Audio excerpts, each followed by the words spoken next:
This is. I do not want to accept this election in a bowl that I wrote and asked to join with me are those who did not. I want to congratulate my opponent and tell Mayor Farmer that he ran a splendid race. He's a very formidable opponent, and I would like for those that supported him to now join us, helping to bring and build a better Alabama.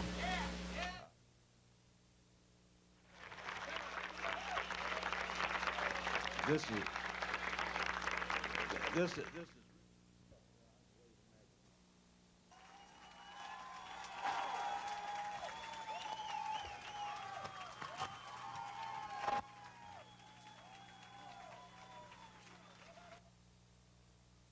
People of this state have spoken, and that's all that counts, folks. That's all that counts.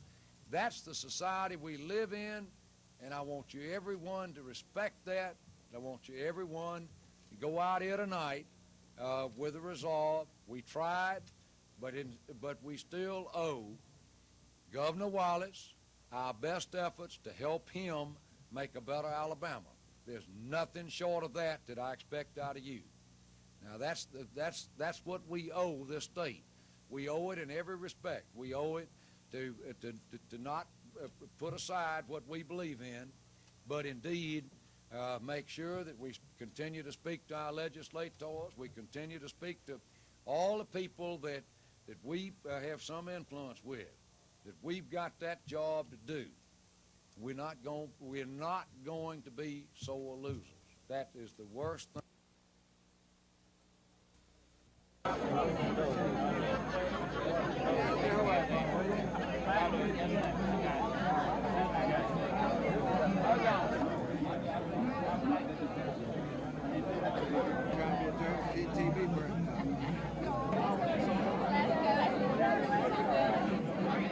No, I want to be chairman of the Armed Services Committee. That's my lifelong ambition. In 2 years, we will determine whether or not the Republicans are in the majority, the economy is turned around, and we pick up a majority in the House. And if we pick up a majority in the House, I'll be chairman. And that's what I want to do. So I can guarantee you I'll be in there digging away 2 years from now to be chairman.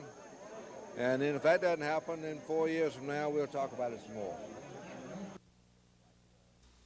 It's like, 38,000, 39,000 votes in, and we've got what appears to be 2,400 vote lead. And that makes us feel good at this time. We know it's early, and we just appreciate the fine reception that the people through the district gave us. We were into a lot of homes and a lot of businesses and the farms and the towns and the rural areas as well.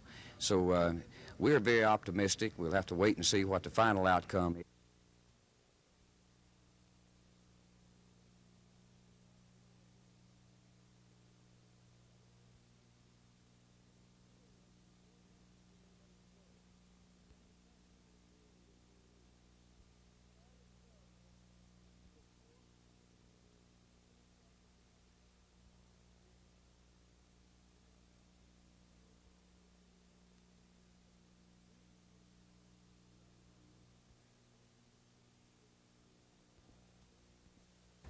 State your name. Less than 24 hours after the election, two of the newest members of Montgomery's legislative delegation took their oaths of office. Ham Wilson of House District 81 and John Starr of House District 78. They were joined by some returning representatives, Bob McKee of District 79, Alvin Holmes of District 80, and Pete Turnham of District 63.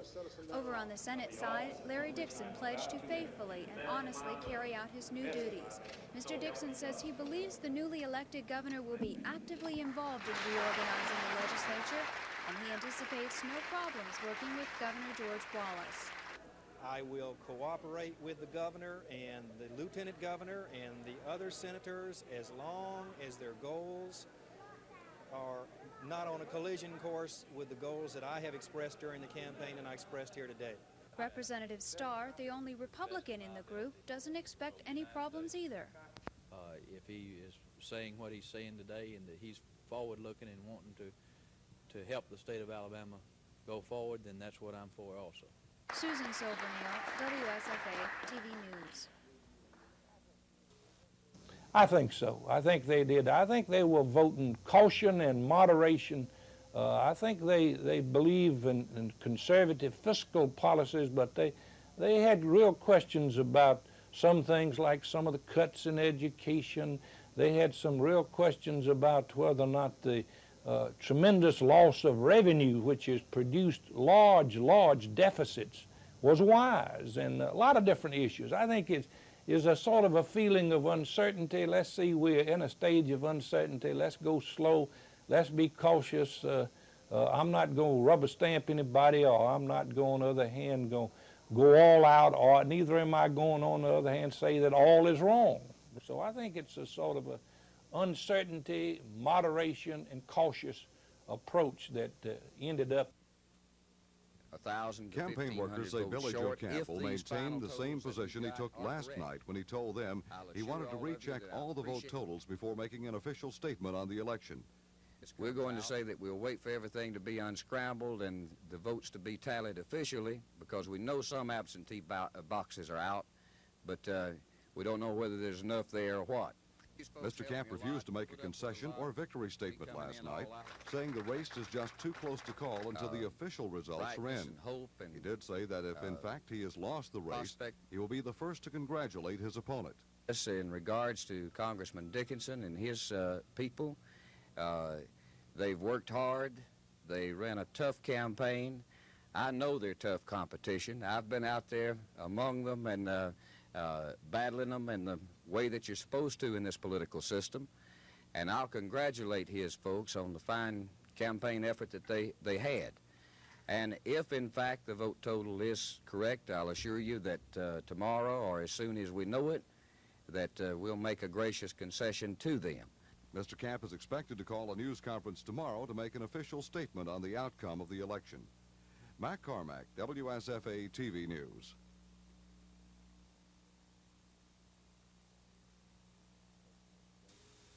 The Secretary of State agrees that we have no choice but to certify it to them. They will accept the certifications. The Attorney General is not too sure, but they will render an opinion if we request it. The problem comes in with the Administrative Office of Courts. They say they won't fund it.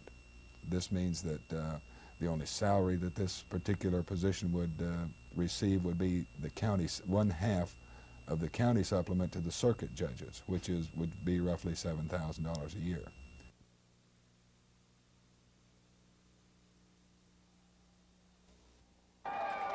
Suffering from a lingering case of laryngitis, Mr. Wallace kept his acceptance speech short, just more than 7 minutes. He made several points, one being an effort to unify forces. I want to congratulate my opponent and tell Mayor Farmer that he ran a splendid race. He's a very formidable opponent, and I would like for those that supported him to now join us, helping to bring and build a better Alabama. Mr. Wallace said he didn't want to accept victory to the unprecedented fourth gubernatorial term boastfully. This but he did is appear really impressed with his about the margin of victory. campaign. We did win tonight, didn't we?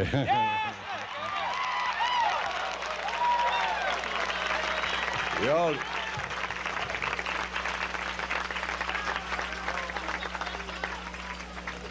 And if we decide to run again, we'll take them on again. Mr. Wallace has only lost one of his 5 gubernatorial bids, his first against John Patterson. Last night, Mr. Patterson joined Mr. Wallace for his latest victory. I'm glad I didn't have to run against him, because I ran against him one time and he beat the heck out of me. The enthusiasm for victory ran high and continuous at Wallace headquarters, ending with an earlier than expected victory, which also meant an early yet long night for former headquarters. Dennis Latham has more. Are those who did not support me for governor. But that's all right, because I'm the governor of all. Last night, Emory Farmer's 16-month campaign for the state's highest elected office came to an end.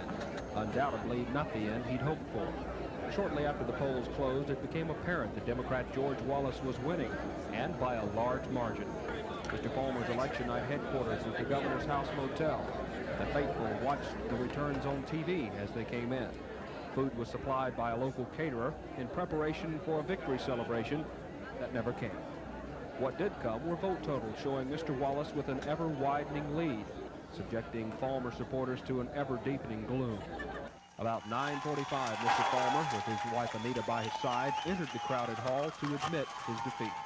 He told his cheering supporters that the people of Alabama had spoken. All right, now, let me tell you this. Right now, the first thing we do is going about binding the wounds in this state. And I want every one of you to understand that. The first order of business is to bind up the wounds in this state. There's not any way that we're going to be divisive. There's not any way that we're not going to support the people that won. We are going to be what's good for Alabama. And if you don't think that way, you shouldn't have been here to start with. Mr. Farmer is back at work full-time in the mayor's office, and his campaign staff is busy packing up materials and equipment at the state headquarters. A spokesman for the campaign says they'll close that headquarters by Friday. Dennis Latham, WSFA TV News, on the last stop with the Farmer campaign.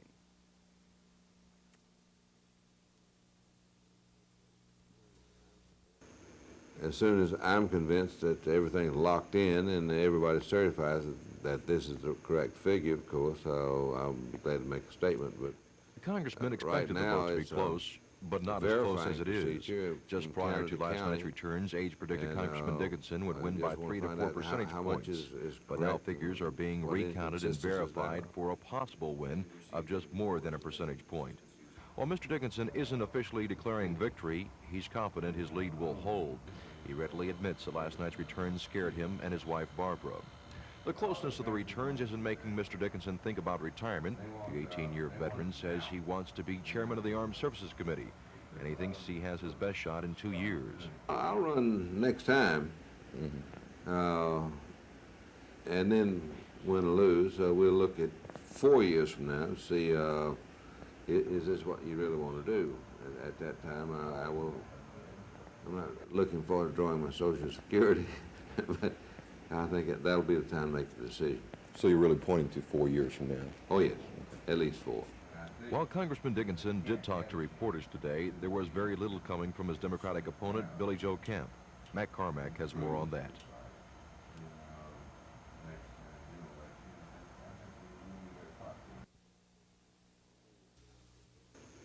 As soon as I'm convinced that everything's locked in and everybody certifies that this is the correct figure, of course, I'll be glad to make a statement. But the congressman right expected now the vote to be close, but not as close as it is.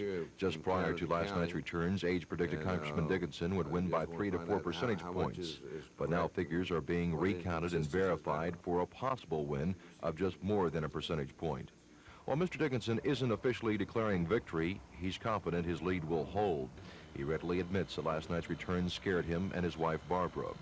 The closeness of the returns isn't making Mr. Dickinson think about retirement. The 18-year veteran says he wants to be chairman of the Armed Services Committee, and he thinks he has his best shot in 2 years. I'll run next time, and then win or lose. We'll look at 4 years from now and see is this what you really want to do.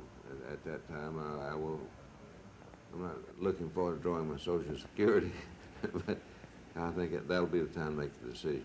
So you're really pointing to 4 years from now? Oh, yes, at least 4. Don Phelps, WSFA TV News.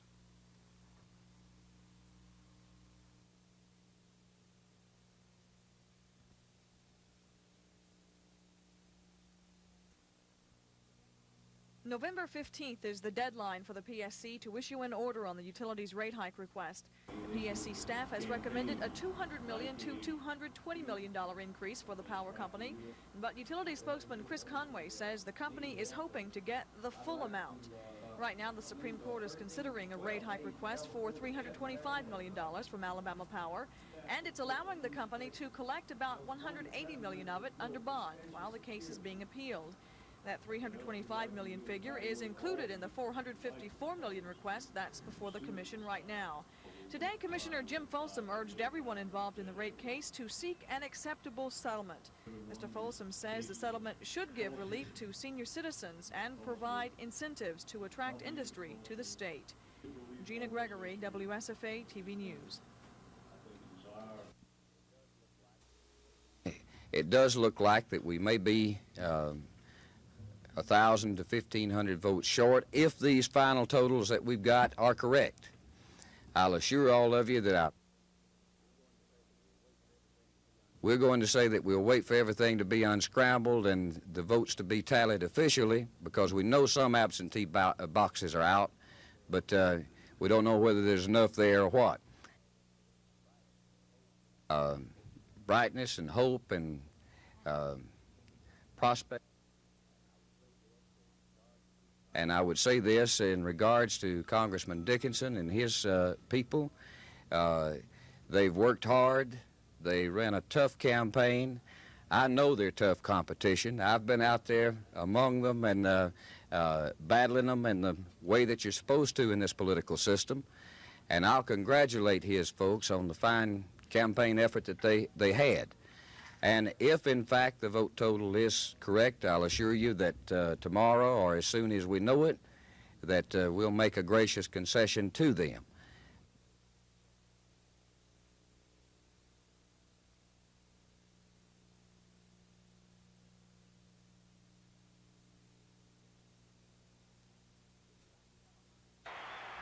Anytime you have a high national ranking, possible SEC championship, and perhaps a Sugar Bowl bid riding on a game, it's a big one.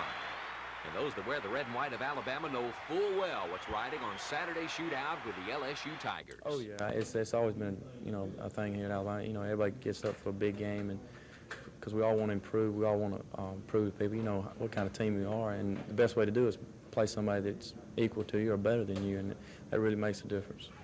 We feel that there's going to be a lot of teams at the end of this year with one loss, and if we were to lose this game, that could be the end of our season. But if we win, we still got a chance, and so it's going to be a real, real big one. And I'm pretty sure that I know the type of players we have here that they'll be ready to play. Steve, to say the least, this has got to be a big game for you, being from New Orleans. Yeah, well, you're playing a lot of people that you've known or that you've heard of, and like you say, it's the type of thing where when you go home, you can catch a lot of noise about it. So it's a kind of a, who's going to go home and, hold their head the highest, I guess. Sure is a lot on the line for this game in there. Well, there's a lot on the line for any of them, as far as I'm concerned. It's a big game. It's a conference game, and one that we need to win badly. And we, I think, going to try real hard to win it. For Alabama to beat LSU on Saturday, everyone, including Coach Bryant, knows that the Crimson Tide must play better than they have in the past few weeks. But improvement must come against a fine Tiger team. More on that tonight at 10. Reporting from Tuscaloosa, Rick Pons, WSFA TV Sports.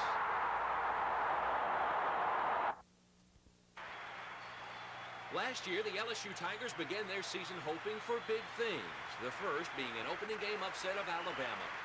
But that didn't materialize. The Crimson Tide rolled to a 24-7 win in Baton Rouge, and from there it was all downhill for LSU. They finished a miserable season at 3-7-1. But things are different for the Bayou Bengals this year. After 7 games, their only blemish is a tie to Tennessee. They're ranked in the top 10 for the first time in several years, and they're contending for the SEC championship. What a difference a year has made. What we're experiencing, what little success we're enjoying right now is a result of 2.5 years of hard work by staff and by an awful lot of young men, many of whom are not still with us. Some of those players have graduated and gone on, and they are as much responsible for the success we're enjoying now because they helped put the first stone down for us. The Tigers have the statistics to back up their fine record. In addition to the league's top scoring offense, LSU boasts the nation's saltiest defense. They're the only team in the country holding opponents to under 200 yards per game. Needless to say, the Bayou Bengals have caught the eye of the Crimson Tide.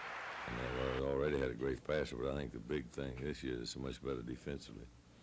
And It's been awesome in defense, and then offense, they have a great pass and those two good runners back there. They got a real well-balanced attack. They can pass, they can run. They do a lot of things from different sets and formations, and it's going to be a real big game, and I think it's going to depend on how well we get mentally prepared to play. Hey, they great. I mean, they got great linebackers. They're big in the front line. They're strong. They're a lot better than they were last year, you know. Wasn't they playing as a unit, you know, a lot better together and everything. And it's going to be a tough ball game. It's going to be a test for our offense once again. Much is at stake Saturday in Birmingham. The loser is all but eliminated from the SEC race, as well as national honors, not to mention a Sugar Bowl or other major bowl berth. Kickoff at a jam-packed Legion Field Saturday is 1:30. Reporting from Tuscaloosa, Rick Pons, WSFA TV Sports.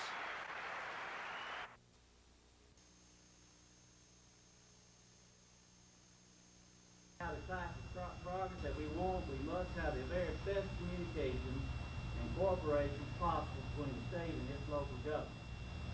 Mayor Bob Magucci was telling us that he has anything to say. The problem, and we've always overcome it by our determination.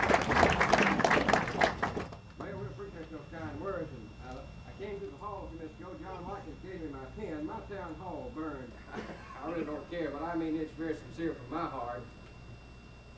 From the experiences I've had and where I've been, you people are the most wonderful folks in the world, I tell you. Hazardous waste, like this at a disposal site in Sumter County, is sometimes called the unwanted leftovers of a fat society. Regardless of the label, government regulations require that these dangerous chemicals be made safe or be stored in a way that'll keep them away from society. Dr. Cox says Alabama has good regulations to do the job properly. You've been quoted as saying there's lots of emotionalism about hazardous dumps. What is your perception of that emotionalism in a state like Alabama? I think Alabama's been far more practical than most states in this country. They've recognized that, one, it is not anywhere near as big a problem as people thought it was, and two, we can solve it. I think Alabama's been very rational in approaching a good solution to a real problem. The people here seem to get the facts. The biggest problem is that there are a lot of misinformation floating around.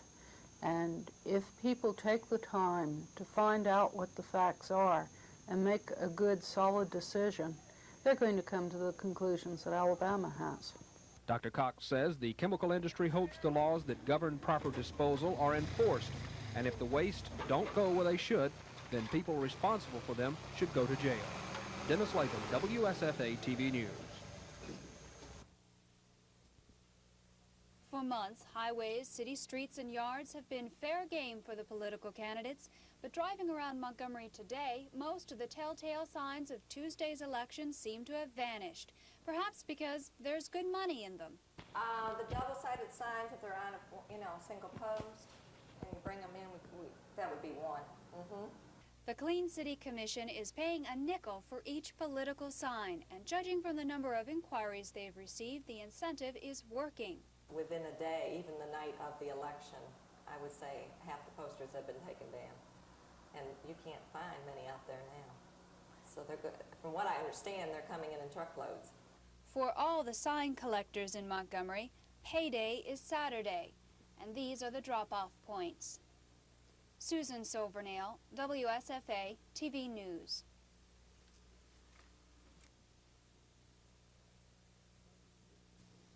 That I would have to be Congressman Dickinson told me for some time now he's questioned the voting process in his district, and on more than one occasion he's asked for federal poll watchers. The complaint filed today stems from what Congressman Dickinson calls an unusually high number of absentee ballots filed in Bullock County. Dickinson says that 770 absentee ballots were cast in Bullock County, which represents about 20% of the registered voters there. Barbara only had a couple of hundred or less. They're about the same size. Montgomery only had about 1,100, which is 150,000 people. In Bullock County, out of 770, I was lost over 500 of those.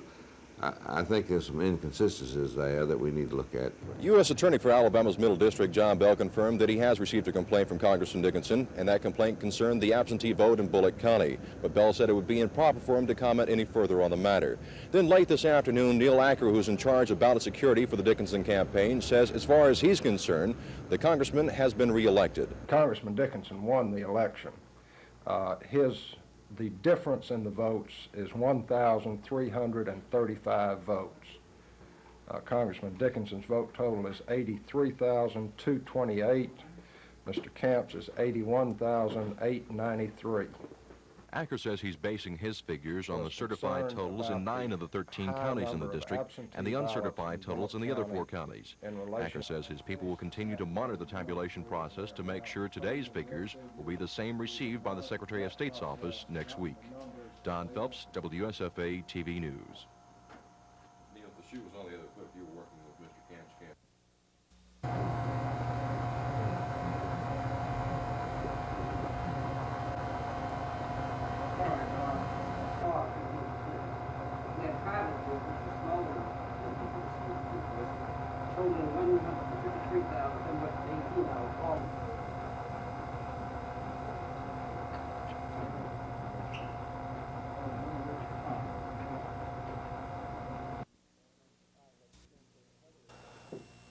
I had campaigned heavily for Emery Falmer. I believe it represents not a repudiation of the party of the man, but a vote in favor of what the people perceive George Wallace to be in terms of a qualified governor. He's a name which is on everyone's lips as having been a governor almost over 2 generations through himself or his wife. It's an unprecedented situation, but I believe the choice was between 2 men, not between parties. Dr. Vickery says he's distressed by this week's no-confidence vote for his Auburn counterpart, Dr. Hanley Funderburk. The University of Montebello president says he wouldn't presume to say whether his colleague should step down like the faculty wants him to, but he does say that no university president can be truly successful without faculty support.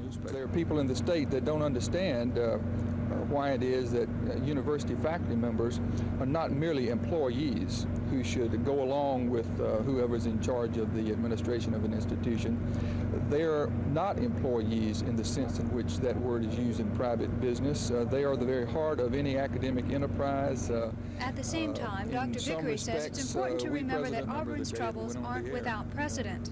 It could happen to me, it could happen to any college president at any time, and sometimes it's because of things we do or don't do. Sometimes it's because of forces beyond our control, and that's when it's particularly frustrating. Dr. Vickery calls the Auburn situation difficult for everyone involved and says there's no easy solution. Susan Silvernail, WSFA TV News.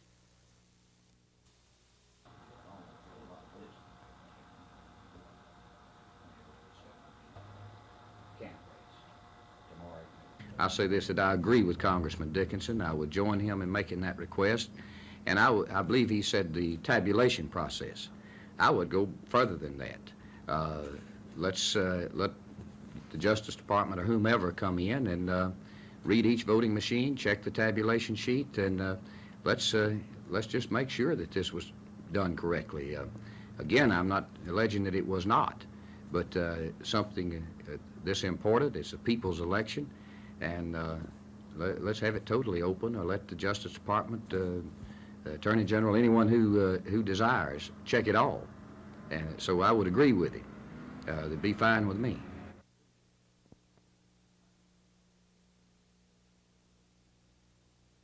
Rechecking the vote totals in some counties, wondered about a large number of absentees, especially in some of the smaller counties?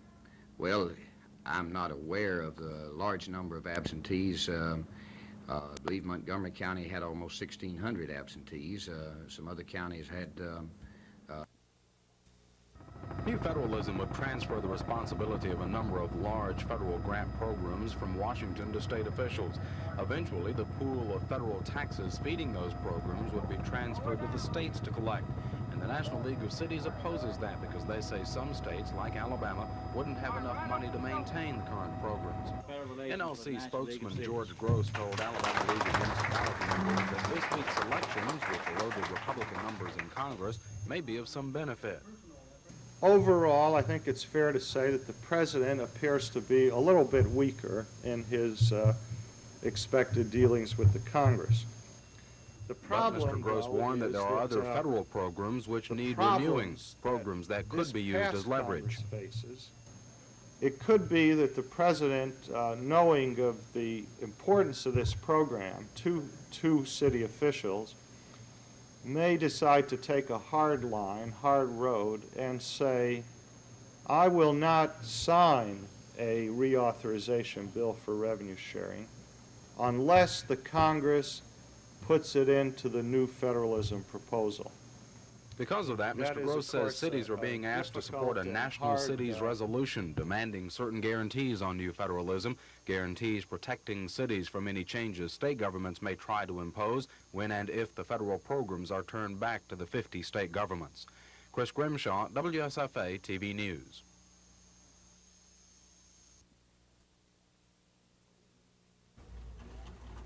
And who believe that we are, in fact, our brother's keeper. 1.2%. The Haynesville Junior High School's up 60. Bank and the bank group up 77%. Children's Center up 72. UPS up. And so to help us out, it says, Dear Sirs, this contribution is from the boys and girls at the agency. Is Sampson here today? Group 1 firms, Kerry Harper, over last year. So we just all need to go out and work those accounts that are still outstanding. Proposal that in the brief of the Attorney General be implemented and what the effect of it might be expected to be. For in part, that the commissioners have asked the company to booklets based on 1981 were distributed. Using electricity when the company can respond to their needs, whether we're out there contacting of our residential customers within our area. One of this survey was quite lengthy. It's got a lot of numbers in there. Storm windows, storm doors, things such as this, so that when we could make an evaluation of the market signals they had received from the government and TV newscasts saying the energy going up and so forth, and what's motivated them and how they've been motivated and what actions they've took to respond to these things. Their age, their income brackets, numbers in the household. Considering the low state of our economy and the high rate of unemployment and the question before the voters' minds being presented by all the politicians, whose fault is it? Is it Reagan's or is it some previous Democratic congressional overspending? I believe that having maintained the general election result that would be obtained in any off year pretty much means that the folks of our country did not decide that it's all Reagan's fault, or indeed I think you could say that they believe that we should stay the course. The Democrats who were elected, the ones I heard interviewed, are quite conscious of not overspending, which is different, I believe, from Democrats who were in there 4 or 6 years ago. Leading 7-6 at halftime, Meridian attempted to put the game away on their first drive of the second half. The Wildcats marched to the JD 23, but this Ronnie Cummings 40-yard field goal attempt is just short, and the Vols take over. But they gave it right back. Kenny Day is popped here at the line of scrimmage. The Wildcats' Stanley Brooks recovers at the Vols 25. From there, halfback Tony Brooks hits right tackle, rips off this 19-yard gainer down to the Jeff Davis 6. 2 plays later, it's Burks again. He bulls it over from the 2, and with a point after, Meridian led it 14-6, 4:53 left in the third quarter. The Wildcats were driving again late in the third when they turned it over. Fullback Benny Wright never got the handoff. Bryant, too, comes out of the pile with it at the ball's 15. Jeff Davis attempted to drive for the tying score late in the fourth, but Mike Turk is intercepted here by Robert Cole. He will return to the JD 41. From there, the Wildcats ran the clock out. The battle of number ones won by Meridian. The final 14-6 over Jeff Davis. Reporting from Crampton Bowl, Rick Pons, WSFA TV Sports.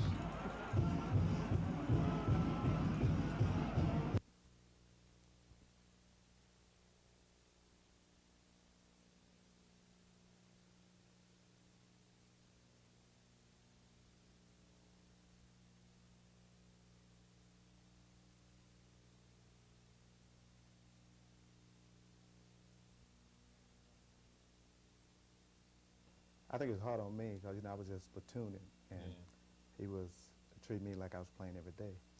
And, it's okay to get on me, but I want, to be playing every day if he was going to get on me like that. Only with the Yankees, I guess, could you take a guy who has the potential to hit 35 home runs and use him a third of the year? Huh? Well, that's true because, we got so many players over there. And, I'm one of the guys that can hit 30 home runs, and I keep wondering why I can't get enough at-bats to do it. Now, is that going to affect your contract with the Yankees? Would you like to go someplace where they need you to play every day? Well, I would like to play every day, and I signed, the big contract with San Diego. And when I went away, I thought I would play every day. And I didn't play every day, and I got traded back to the Yankees. So if I was going to platoon, I'd rather platoon with the Yankees. Yeah. But you'd rather go someplace and play every day if you could get the right deal, is that right? That's right. I'd rather go somewhere I could play every day. Is that working good for you, though?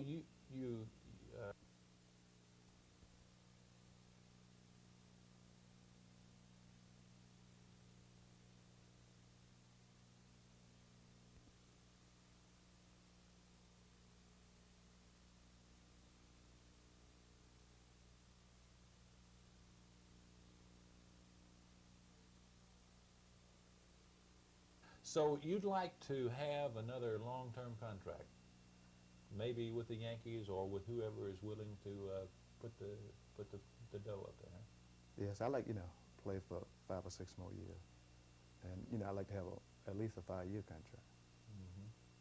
Having hit 18 home runs, what do you think you could have done this year if you had been able to play every day?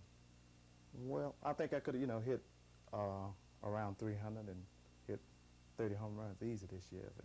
If I had been playing, just the way I was playing, I end up with 18 home runs, and I didn't get but 300 at bats. So if I had got 500 or 600 at bats, I could easily hit 12 more home runs.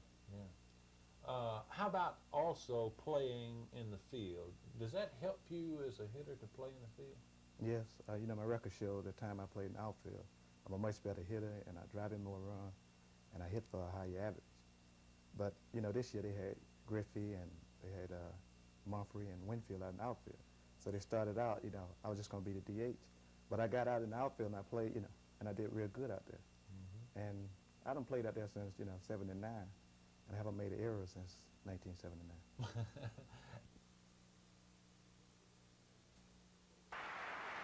It seems that every week Alabama State faces a new and tougher challenge. Last week they rose to the occasion, battling back to tie heavily favored Alabama A&M in the Magic City Classic. This week it gets no easier. The Hornets must travel to Grambling, Louisiana to meet the legendary Eddie Robinson and his Grambling Tigers. ASU coach George James says that last week's tie should help his team be better prepared for Grambling. I'm real pleased with it because for the players, but not for myself, but for the players. They deserve that type of, get something out of it, because I didn't want to go around on my feet due to the fact that we had to go to Grambling, and we really need some kind of incentive to go to Grambling. And I think this tie gave us that incentive that we need to play a great game. Grambling is again a strong unit this year. They are 6-2 and boast of several All-American candidates. So again this week, the Hornets will be an underdog. And to make matters worse, they must play without their top 3 quarterbacks, who are all injured. And this week, we're going to start 2 freshman quarterbacks. And they seem to have a lot of confidence. And I'm pleased that they're going to handle the job. And let's hope they don't be too nervous before the first snap. If they can get themselves together after the first 2 or 3 plays, I think they do all right. Rick Pons, WSFA TV Sports.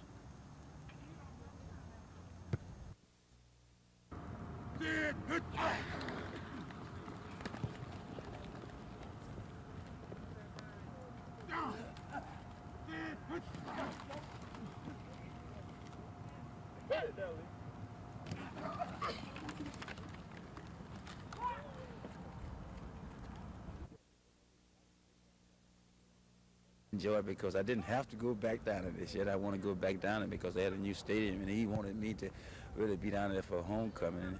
And you know, he's my favorite, and I wanted to do him that favor because maybe one of these days he can do me a favor, and he probably would do it.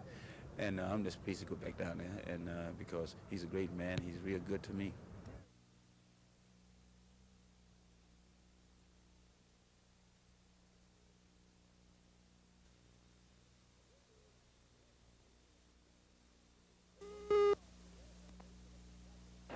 The Georgia Bulldogs in red have had a great deal of success with an inexperienced quarterback in number 12, junior John Lastinger. But the key in Georgia's unbeaten record is number 34, Herschel Walker, who has overcome an early hand injury and is now at the top of his game, and a delight for Coach Vince Dooley. Herschel continues to amaze me because week after week after week, teams set their defense to stop Herschel Walker. And I think the true test of success in anything is the test of time.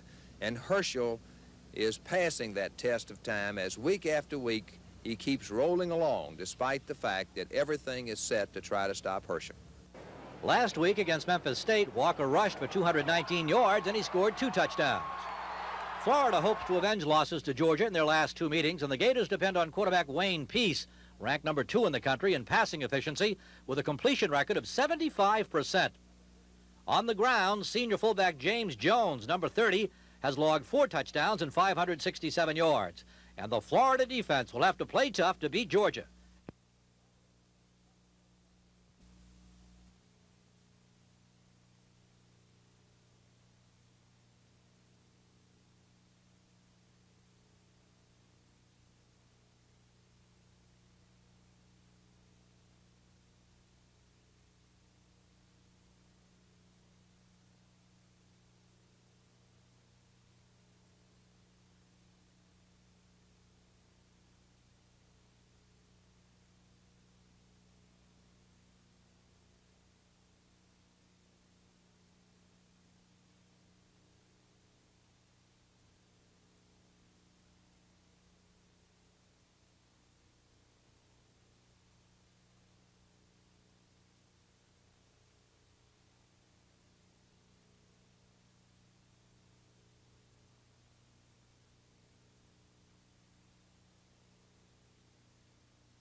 Tuskegee Mayor Johnny Ford says there were some ill feelings between some political party members as a result of the election.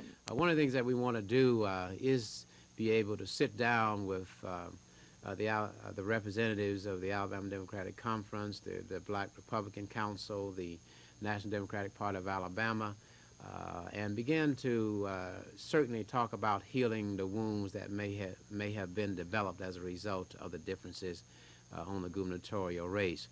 The bottom line here is black leaders can't afford to be divided and says it's time to pull together and discuss the issues, like supporting Alabama's black colleges and universities, strengthening the black community, and improving the relationship with the corporate community. Another issue facing black leaders is the new administration's attitude towards blacks. Will Governor-elect George Wallace support blacks as they supported him? Mayor Ford is confident the 3-time governor will. There's no question about it. He will be the kind of a governor that you can relate to, and he will listen to the concerns of the people. Kim Davis, WSFA TV News in Tuskegee. 10. So very The question on the minds of some black leaders is, can they count on Governor-elect George Wallace, as he counted on them in last Tuesday's landslide victory? Tuskegee Mayor Johnny Ford's answer is yes. Oh, yeah, no question about it. He will be the kind of a governor that you can relate to, and he will listen to the concerns of the people. It may have been that concern among some black leaders that created what Mayor Ford calls some ill feelings between different political party members. Now that the election is over, Mayor Ford says it's time to heal the wounds and come together to discuss the issues. We want to talk to those who are involved in housing, those who are involved in development, those who are involved in business. How can we begin to develop a market where we support these particular institutions? Kim Davis, WSFA TV News in Tuskegee. They were very pleased about Mr. Blunt, other contractors, and government officials visited Beirut earlier this week to survey the war damage and make recommendations for rebuilding. He described the three-day trip as enormously interesting. The devastation that we saw in Lebanon was complete in the areas that it is most intense. Many of the places looked like World War II, the towns in Germany after World War II. They were just completely devastated, and the only thing to do is to bulldoze that area down and start over again.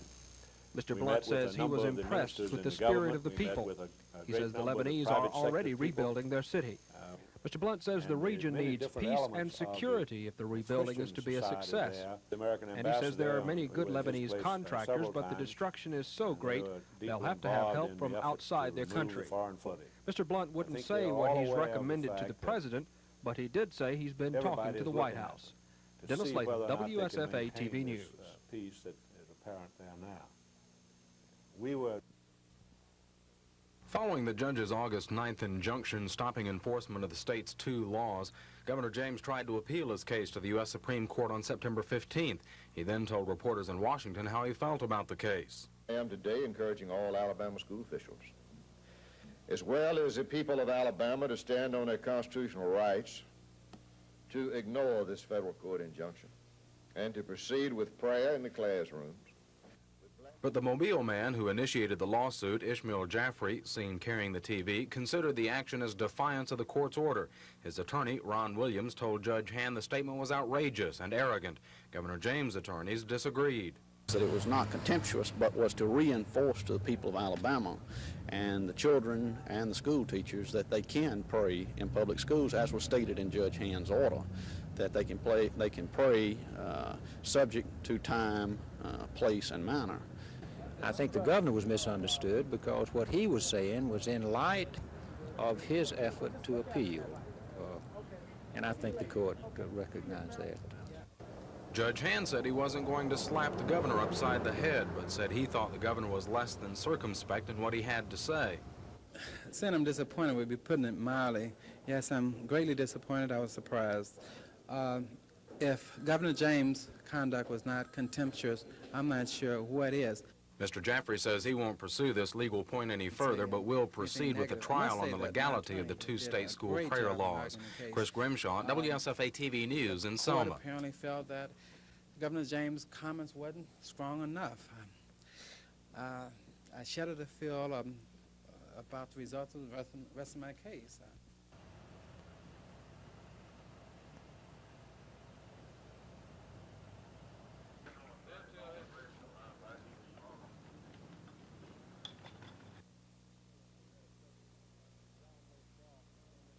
We had a subject, John Lee Frost, who came into the store here, had some kind of altercation with the management over some keys. He tried to jump on one of the subjects in here. They got a stick and tried to keep him off of him.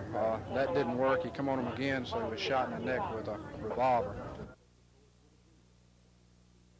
We had hoped that the court would agree with us that we could do that for one time, in light of the economic conditions, and asked the court to let us make what we termed a good common sense order. The court says we can't do that we have to go by the law. To our national defense, and particularly how we depend upon the same day. But I do appreciate the invitation here today. Not a single one of our ancestors whose generation has been spared the privilege of defending this great land and the freedoms that we hold so dear. God forbid that we should ever go to war again. But should we, I promise to you, I pledge to you, that certainly our Army is prepared today, more so than ever before, to meet that challenge and to meet that threat. So as dreadful as it might seem, should war ever come, and I guess it was Plato who said once that only the dead have seen the end of war. But I am confident that our young men and women training today, if given the Billy Joe Camp called reporters into his Public Service Commission office to acknowledge his defeat about 3 o'clock this afternoon. 2 hours earlier, he had telephoned Congressman Dickinson at his Montgomery home to offer his congratulations. And it appears as though that we may have scored the touchdown, but we missed the extra point, and therefore we've lost the game.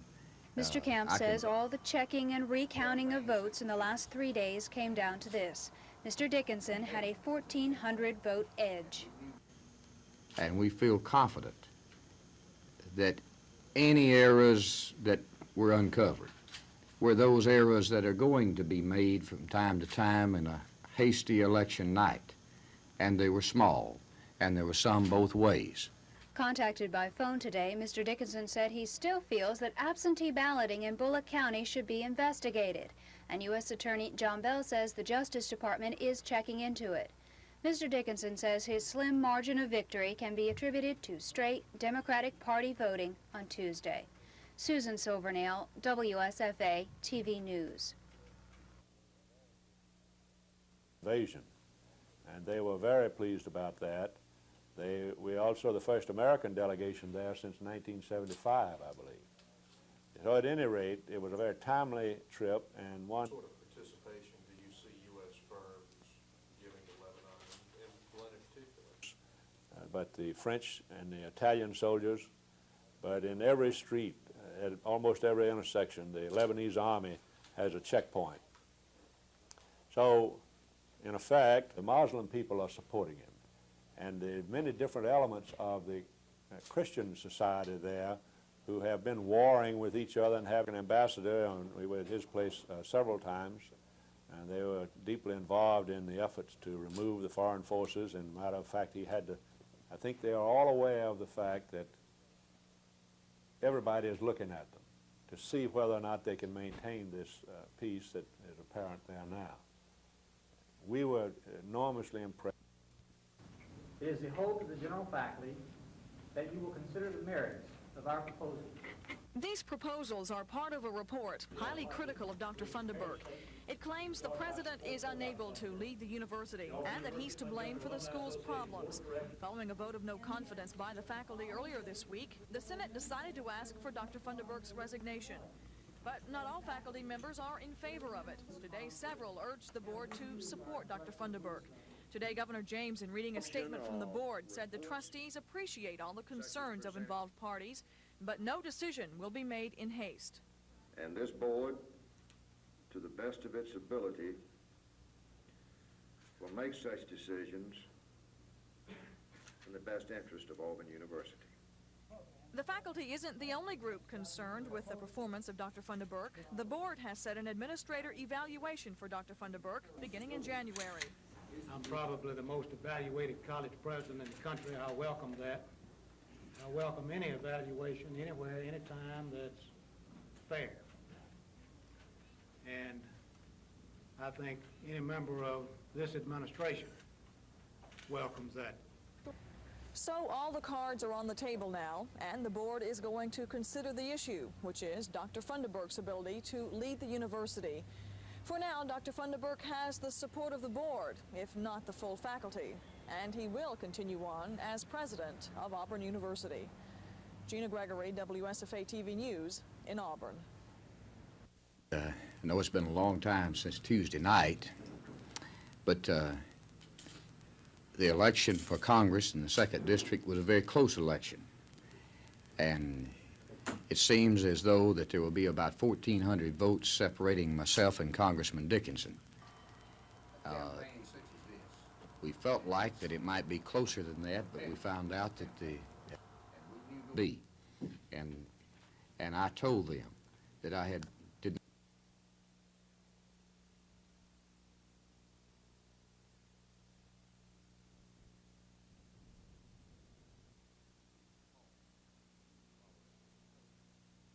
their call to follow up on the telegram. And we went to each courthouse. When I say we, I did not personally go, but we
League-leading Georgia is in Jacksonville tomorrow for their annual shootout with Florida.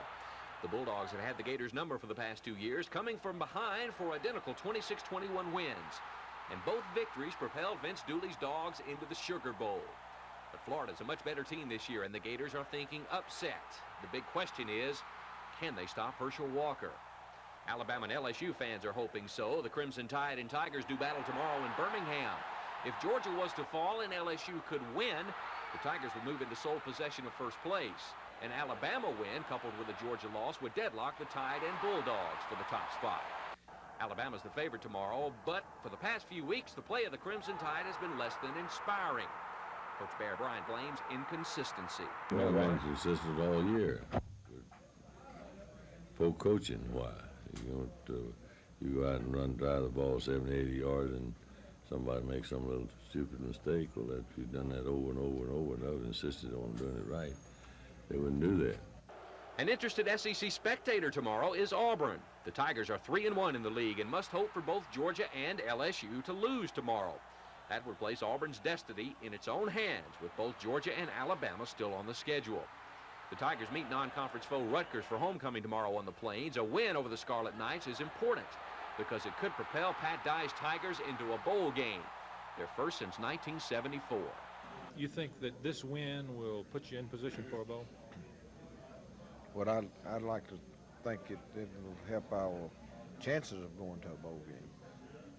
I think that, of course, we've got a situation where this week and next week are going to determine, because they're selected on the 20th. Georgia and Florida kick off before the national TV cameras tomorrow at 3:30 in Jacksonville.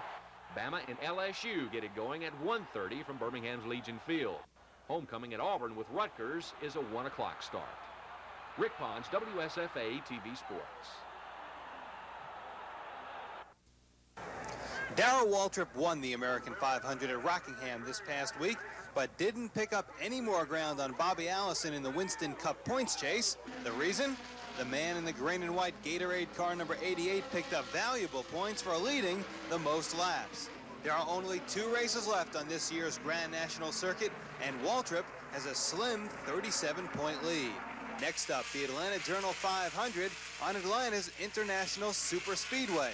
Who'll have the advantage on the big track? Bobby Allison's crew chief Gary Nelson says it'll be his man. Our strong areas are the super speedways, which are Atlanta and Riverside. And our weak areas are maybe just maybe bad luck. The Bobby Allison crew seems to think they've got the advantage on the super speedway. What do you think about that? Well, our car runs mighty good on the super speedway, but I don't think nobody's got the advantage on us anywhere. However you look at it, NASCAR fans will get their money's worth in these final weeks as the duel between two of the sport's biggest stars goes down to the wire.